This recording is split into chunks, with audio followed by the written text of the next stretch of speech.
हाँ हाँ, उद्धव जी ने कथा करी, लंबी चौड़ी कथा। उद्धव जी कहते हैं 4 प्रकार के पारायण होते हैं भागवत जी के। कौन कौन? बोले पहला पारायण है सात्विक। सात्विक पारायण क्या है? बोले मासेन ऋतुना वापी, 1 महीने की कथा अथवा 2 महीने की कथा। ऋतु माने 2 महीने की ऋतु होती है। 1 महीने की कथा हो या 2 महीने की कथा हो, ये सात्विक पारायण है भागवत जी का। और वस्तुतः भागवत इतना बृहद ग्रंथ है कि अच्छी बात तो है कि 2 महीने कथा होनी चाहिए। दूसरा पारायण बताया राजसी।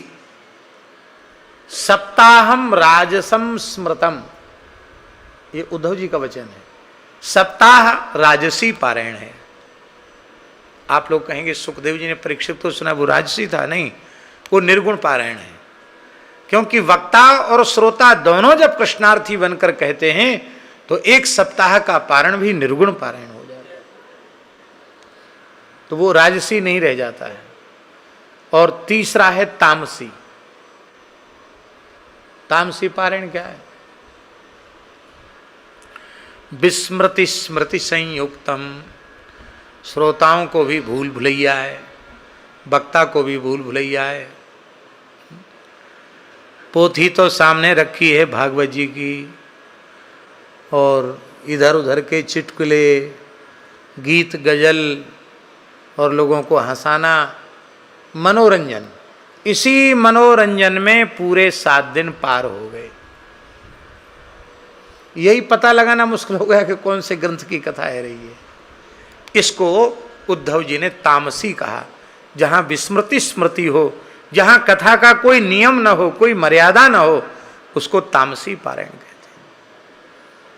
इस समय पारायण सात्विक तो हो ही नहीं रहे हैं, प्रायः राजसी भी नहीं हो रहे हैं, प्रायः तामसी पारायण ही हो रहे हैं। तामसी पारायण हो रहे हैं। अब एक और परंपरा चल पड़ी है, आपको पता नहीं होगा।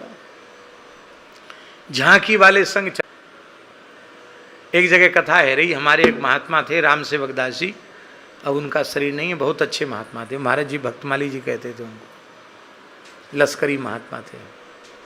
वो कहे की जगह कथा हो रही थी तो आज सुदामा चरित्र होगा, सुदामा चरित्र होगा। तो व्यास जी तो बन गए कृष्ण,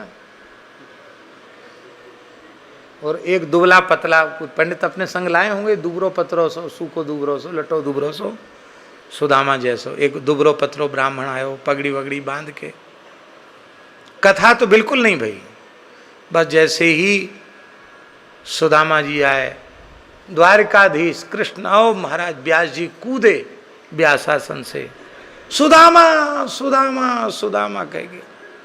दोनों चिपट गए, बहुत देर तक चिपटे रह गए। इतना है, ये सब काम जितना ज़्यादा नाटक आप करोगे उतना अधिक भगवान की कथा के रस से वंचित रह जाओगे। इसलिए आपको झांकी दर्शन करना है तो मर्यादित जो मंडली हैं, रास की पुरानी मंडली हैं, जो मर्यादा में, प्राचीन ब्रज की मर्यादा में लीला करते हैं, जैसे श्री फतेह कृष्ण जी हैं, श्री राम जी हैं, और भी हमारे ब्रज के तमाम रसधारी हैं, जो प्राचीन परंपरा से लीला करते हैं, उनको श्रद्धापूर्वक आमंत्रित करो।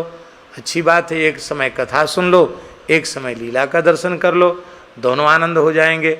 लीला का रस भी बना रहेगा, कथा का रस भी बना रहेगा। लेकिन ये मिली जुली सरकार ठीक नहीं है, ये ठीक नहीं है।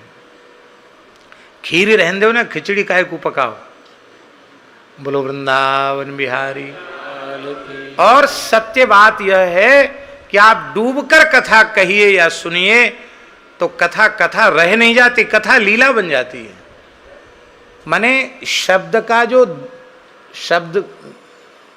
शब्द में स्वरूप है ना, दृश्य बन जाता है सामने।